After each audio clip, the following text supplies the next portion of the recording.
Hi students, இன்னைக்கு நாம 4 feature and reissueோட part 2 தான் பார்க்க போறோம். ஆல்ரெடி 4 feature and reissue பத்தி லாஸ்ட் வீடியோவில் பார்த்துருப்போம். ஸோ 4 featureனா எப்போ கம்பெனினால் call amount and allotment amount receive பண்ண முடியலையோ அந்த அமௌண்ட் ரிசீவ் பண்ணாததை கால்ஸ் அண்ட் அரியர்ஸ்னு மென்ஷன் பண்ணுவோம். ஸோ அதுக்கப்புறமாவும் பெண்டிங் இருந்துகிட்டே இருக்குது அப்படிங்கும்போது நோட்டீஸ் பண்ணுவோம். ஸோ நோட்டீஸ் பண்ணியும் அந்த பர்டிகுலர் பர்சன் அமௌண்ட் பே பண்ணல அப்படின்னா அந்த company have the right to take over the share, அதாவது திருப்பி எடுத்துக்கிறதுக்கான ரைட்ஸ் இருக்குது அந்த கம்பெனிக்கு. அந்த திருப்பி எடுக்கிற ப்ராசஸ்க்கு பேர் தான் என்னென்னா 4 feature. அண்ட் இப்போ ஒரு 1000 ஷேருக்கான அமௌண்ட் தான் அந்த பர்சன் வந்து பே பண்ணல. ஒரு ஷேரோட வேல்யூ 10 rupees அப்படின்னு இருக்குன்னா இந்த 1000 ஷேரை திருப்பி எடுத்துக்கிறாங்க.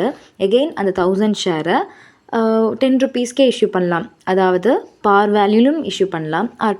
ஆர் எக்ஸ்ட்ரா 2 rupees போட்டு 12 rupees ப்ரீமியம்லேயும் இஷ்யூ பண்ணலாம். ஆர் 8 rupeesக்கு டிஸ்கவுண்ட்லேயும் இஷ்யூ பண்ணியிருக்கலாம். ஓகேங்களா, இந்த சம்மில் டிஸ்கவுண்ட்டில் இஷ்யூ பண்ணுறது பார்க்க போகிறோம். அண்ட் தென் 1000 ஷேர்ஸ் வந்து திருப்பி எடுத்துக்கிறாங்கன்னு சொன்னேன் இல்லையா, அந்த 1000 ஷேரையும் ரீஇஷ்யூ பண்ணாமல் ஒரு பார்ட் ஆஃப் தி ஷேர் அப்படியே ஹோல்ட் பண்ணிவிட்டு ஒரு பார்ட் ஷேரை மட்டும் ரீஇஷ்யூ பண்ணாங்க அப்படின்னா சம்ஸில் எந்த மாதிரி சேஞ்சஸ் வரப்போகுது அப்படிங்கிறது தான் பார்க்க போகிறோம். This is 39th sum, Reddy and Murthy book. Good Prospect Limited issue 40,000 shares of rupees 10 each at a premium of 2 per share. The share were payable on 2 application, 5 allotment which including premium and 5 on first and final call. So 40,000 shares issue பண்ணுறாங்க. ஒரு ஷேரோட consideration value 10 rupees. So அதில் 2 rupees வந்து ப்ரீமியமாகவும் allot பண்ணியிருக்காங்க, extra அமௌண்ட்டும் வாங்குறாங்க. இப்போ allocate பண்ணியிருக்காங்க எதுக்கு என்னென்ன அமௌண்ட்டுன்னு. 2 rupees application money, 5 rupees allotment, அதுலேயே இன்க்ளூடிங் ப்ரீமியம்னு கொடுத்துட்டாங்க. அப்போ allotment money 3 rupees and balance இருக்கக்கூடிய 2 rupees வந்து premium and 5 rupees for first and final call. All the shares were applied for and allotted. எல்லா ஷேருமே அப்ளை ஆயாச்சு அண்ட் அலாட்மெண்ட்டும் நடந்தாச்சு. All money were received with the exception of first and final call on 1000 share which were forfeited. So என்ன சொல்லியிருக்காங்க, 40,000 ஷேர்ஸ்மே வந்து apply பண்ணியாச்சு, அலாட்மெண்ட்டும் நடந்திருக்கு. பட் ஃபர்ஸ்ட் அண்ட் ஃபைனல் காலில் 39,000 ஷேர்ஸ்க்கான அமௌண்ட் மட்டும்தான் அவங்க ரிசீவ் பண்ணியிருக்காங்க. பேலன்ஸ் இருக்கக்கூடிய 1000 ஷேர்ஸ்க்கான அமௌண்ட் அவங்களால ரிசீவ் பண்ண முடியல. ஸோ அதனால் கம்பெனி என்ன டிசைட் பண்ணுறாங்க அப்படின்னா அந்த ஷேரை திருப்பி எடுத்துக்கலாம், அதாவது கம்பெனிலேருந்து ஜென்ரல் பப்ளிக்கிட்டேருந்து திருப்பி எடுத்துக்கலாம்னு நினைக்கிறாங்க. விச் were forfeited மென்ஷன் பண்ணியிருக்காங்க. இதில் 400 of these share were reissued as fully paid at 8 per share. So என்ன சொல்லியிருக்காங்க, இதில் 400 ஷேர்ஸ் மட்டும்தான் என்ன பண்ணுறாங்க, ரீஇஷ்யூ பண்ணுறாங்க. அதுவும் டிஸ்கவுண்ட்டில் 8 rupeesக்கு ரீஇஷ்யூ பண்ணுறாங்க. ஸோ அப்போ பேலன்ஸ் 600 ஷேர் திருப்பி எடுத்தாங்க இல்லையா. இப்போ ஏங்குற பர்சன் கிட்டேருந்து 1000 ஷேர் அவன் பே பண்ணல first and final call. So அதனால் அந்த 1000 ஷேரை ஃபோர்ஃபீட் பண்ணியாச்சு, கம்பெனி திருப்பி எடுத்துட்டாங்க. அந்த 1000 ஷேர்ஸில் 600 ஷேர்ஸை ஹோல்ட் பண்ணிவிட்டு வெறும் 400 ஷேர்ஸை மட்டும் பிங்கிற பர்சனுக்கு வந்து ரீஇஷ்யூ பண்ணுறாங்க. அதுவும் 10 rupeesக்கு இல்லை 8 rupeesக்கு டிஸ்கவுண்ட்டில் ரீஇஷ்யூ பண்ணுறாங்க. ஸோ அப்போ இங்கே கம்பெனியில் ஃபோர்ஃபீட் பண்ணதுக்கப்புறமா என்ன மாதிரி சேஞ்சஸ்லாம் நடந்திருக்கு அப்படிங்கிறது தான் நம்ம ஜேர்னல் என்ட்ரியில் பார்க்க போகிறோம். ஓகேங்களா. So first entry 40,000 shares, application amount 2 rupees, bank account டெப்டா, ஏன்னா அப்ளிகேஷன் ரிசீவ் பண்ணியிருப்போம். ஸோ பேங்க் அக்கௌண்ட் டெப்டா to share application account 40,000 into 2 80,000. அடுத்தது share application which have to be transfer to share capital. So share application account டெப்டா to share capital அக்கௌண்ட்டை mention பண்ணியிருக்கோம். அடுத்தது பார்த்தோன்னா அலாட்மெண்ட்டோடது. ஸோ அலாட்மெண்ட் என்ன சொல்லியிருக்காங்க, allotment money is 5 rupees which is also include a premium. So 3 rupees allotment and 2 rupees premium. ஓகேங்களா. So அப்போ நம்ம கேல்குலேட் பண்ணும்போதே அங்கே மென்ஷன் பண்ணுறது அப்படி தான் பண்ணணும். ஏன்னா நம்ம ஃபஸ்ட்டு கால் பண்ணி மென்ஷன் தான் பண்ண போகிறோம், உங்களோட அலாட்மெண்ட் மணி இவ்வளோ, செக்யூரிட்டி ப்ரீமியம் நீங்கள் இவ்வளோ பே பண்ணணும் அப்படின்னு மென்ஷன் பண்ண போகிறோம். ஸோ அதனால் 40,000 shares into 5 rupeesனா allotment total amount 2 lakh. So இதில் security premium 40,000 into 2 rupeesனா 80,000 and 40,000 into 3 rupeesனா 1,20,000. these amount பேங்க்குக்கு ரிசீவ் ஆயிருக்கணும். ஸோ அடுத்த entry bank account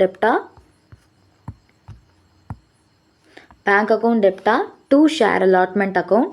same amount 2 லேக்னு மென்ஷன் பண்ணியிருக்கணும். அடுத்தது ஃபஸ்ட் அண்ட் ஃபைனல் காலுக்கு 5 rupees சொல்லியிருந்தாங்க இல்லையா, ஃபஸ்ட்டு நம்ம கால் பண்ண போகிறோம். So share first and final call account dept to share capital account 40,000 shares into 5 rupees 2 lakh.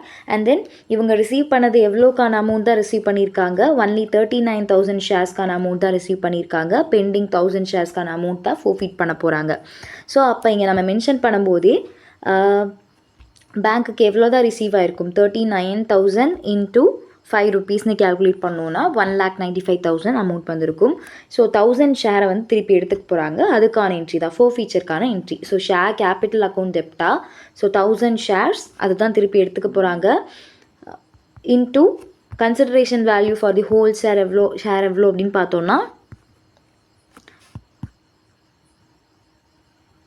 Consideration value for the whole share எவ்வளோன்னு பார்த்தோன்னா 10 rupees ஈச். இதில் நம்ம ப்ரீமியம் இன்க்ளூட் பண்ணக்கூடாது, because which is only for allotment. ஓகேங்களா, so அதனால் இங்கே வந்து நம்ம 12 rupeesனு மென்ஷன் பண்ணக்கூடாது, இந்த 10 rupees தான் இந்த வேல்யூ தான் எடுத்துக்கணும்.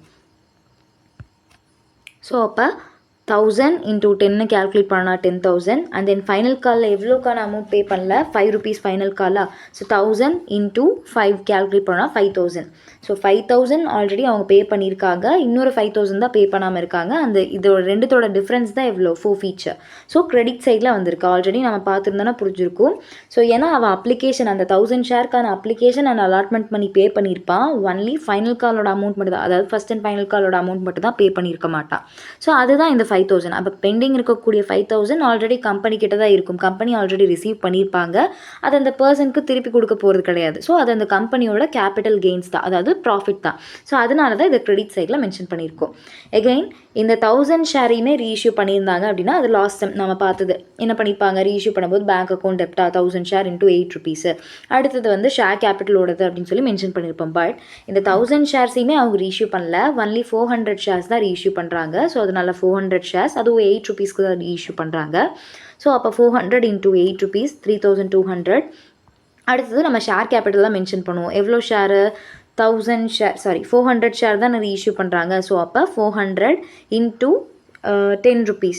ஏன் 10 rupees அப்படின்னா ஒரு ஷேரோட வேல்யூ கொஷனில் 10 rupeesனு மென்ஷன் பண்ணியிருக்காங்க இல்லையா, இந்த 400 ஷேர் தான் ரீஇஷ்யூ பண்ணுறாங்க, அதனால ஷேர் கேபிட்டலில் 400 into 10 rupeesனு போடுறோம். ஸோ அப்போ 4,000. ஃபோர் ஃபீச்சரில் எவ்வளோ டிஃப்ரென்ஸ் வந்திருக்கும் அப்படின்னா 800. ஓகேங்களா, ஸோ இது வரைக்கும் ஆல்ரெடி நம்ம முன்னாடி லாஸ்ட் வீடியோவில் பார்த்த மாதிரி தான் சம் போட்டிருப்போம். இங்கே என்ன பெரிய ப்ராப்ளம் அப்படின்னு பார்த்தோன்னா, 1000 ஷேரையுமே அவன் ரீஇஷ்யூ பண்ணியிருந்தாங்க அப்படின்னா ஜஸ்ட் நம்ம என்ன பண்ணியிருப்போம்னா, இங்கே இருக்கக்கூடிய credit four feature and then இங்கே இருக்கக்கூடிய டெபிட் ஃபோர் ஃபீச்சர் ரெண்டுத்தோட டிஃப்ரென்ஸ் எடுத்துகிட்டு கேபிட்டல், அதாவது ப்ராஃபிட்டாக இல்லை லாஸாங்கிறத ஈஸியாக ஃபைண்ட் அவுட் பண்ணியிருக்கலாம். பட் 1000 ஷேர்ஸ் வந்து கம்பெனி திருப்பி எடுத்துக்கிறாங்க ஏங்கிற பர்சன் கிட்டேருந்து, ஒன்லி 400 ஷேர்ஸ் தான் ரீஇஷ்யூ பண்ணியிருக்காங்க, பேலன்ஸ் இருக்கக்கூடிய 600 ஷேரோட அந்த அமௌண்ட் அப்படியே தான் அவங்கக்கிட்ட இருக்குது. ஸோ அதை எப்படி நம்ம கேல்குலேட் பண்ணணும் அப்படின்னு பார்த்தோன்னா, ஃபஸ்ட்டு ஸோ இதுக்கு கம்பெனி ஃபோர்ஃபீட் பண்ண மணி, அதாவது ஏங்கிற பர்சன் பே பண்ணல அப்படின்னு சொன்னோம் இல்லையா, அப்போ பே பண்ணதுக்கப்புறமா ஃபோர்ஃபீட் பண்ண ப்ராசஸ்க்கு அப்புறமா அவங்கக்கிட்ட க்ரெடிட்டில் கிடைச்ச amount which is 5,000 divided by forfeited share.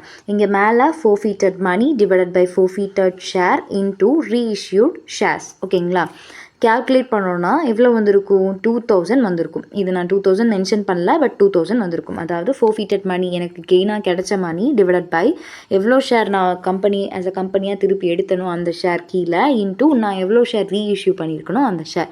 Calculate பண்ணனா 2,000. அந்த 2,000 மைனஸ் இங்கே எனக்கு டிஸ்கவுண்ட்டாக, அதாவது லாஸாக போச்சு இல்லையா இந்த ஃபோர் ஃபீச்சரில், அந்த 800 மைனஸ் பண்ணேன் அப்படின்னா அதுதான் என்னுடைய கேபிட்டல் ரிசர்வ். ஓகேங்களா,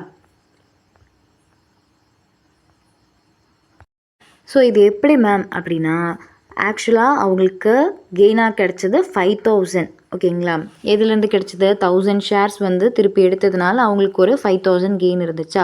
ஸோ அப்போ 600 ஷேருக்கு 5 rupeesனு கேல்குலேட் பண்ணோன்னா எவ்வளோ வந்திருக்கும், 300 வந்திருக்கும். அப்போ 400 ஷேருக்கு 5 rupeesனு கேல்குலேட் பண்ணால் எவ்வளோ வந்திருக்கும், 2,000 வந்திருக்கும். அந்த 2,000 தான் இங்கே நாம் இந்த ஃபார்முலாவில் கண்டுபிடிச்ச 2,000. ஓகேங்களா, இது இந்த சமுக்குன்னு இல்லை, எல்லா சமுக்கும் நம்ம அப்படி டிவைட் பண்ணி இந்த மாதிரியும் தனித்தனியாகவும் போட்டுக்கலாம், ஆர்எல்ஸ் இந்த ஃபார்முலாலையும் போட்டுக்கலாம். மேலே forfeited money divided by forfeited unlimited share into reissued share calculate பண்ணிவிட்டு அந்த அமௌண்ட் டிவைடட் பை நம்மளுக்கு இங்கே ரீஇஷ்யூ பண்ணும்போது கிடைச்ச ஃபீச்சர் அமௌண்ட் ரெண்டுத்தையும் மைனஸ் பண்ணோன்னாலும் நம்மளுக்கு கேபிட்டல் ரிசர்வ் கிடைக்கும். இல்லை நான் சொன்ன மாதிரி 600 ஷேர் அவங்கக்கிட்ட ஹோல்ட் பண்ணி வச்சுருப்பாங்க. ஃபைனல் காலோட அமௌண்ட் 5 rupees, ஸோ 3000.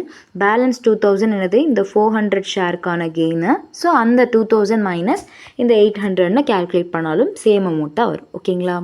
ஸோ இப்போ இதுக்கான பேலன்ஸ் ஷீட் பார்க்க போகிறோம். இந்த ஒரு சின்ன பார்ட் மட்டும்தான் நம்மளுக்கு கொஞ்சம் கன்ஃபியூசிங்காக இருக்கும். 2 மெத்தடுமே நான் சொல்லியிருக்கேன். தெளிவாக பார்த்தீங்கன்னா உங்களால் ஈஸியாக புரிஞ்சுக்க முடியும்.